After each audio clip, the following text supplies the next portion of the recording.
уважаемые аматоры белорусской литературы. Мы хотим показать вам одну из сцен з твора Дмитрака Бядуля на каляды к сыну.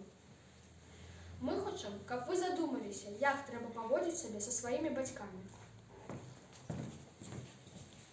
Дзеянне адбываецца ў павятовым горадзе.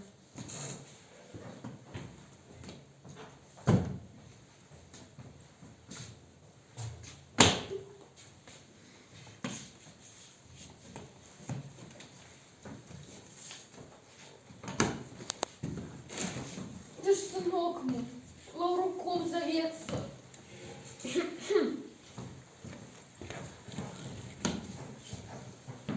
Кого ты, баба, шукаешь? Сына своего, Лавручок зовется.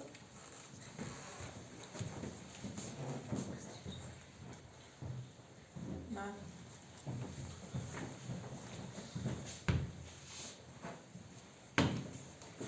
Кого ты, баба, шукаешь? Сына своего, Лавручок. Ладно, переночуй на участке, а зранку поглядим.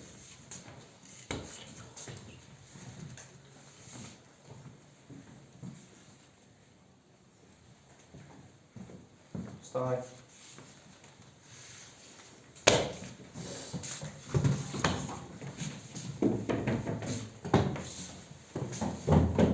Пустіть мені, я до сина свого прийшла. Иди, конца няма жабракам гэтым. Пустіть мені, я до сина свого прийшла.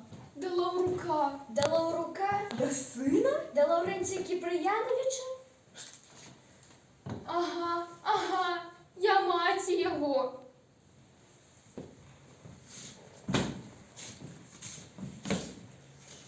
Синок мой, Лавручок. Чому ви пускаєте розних жабрачок шальоних у мой покой? Сынок мой, я ж мать твоя. Неужели ты меня не познаешь? Иди, старая, я тебе не ведаю.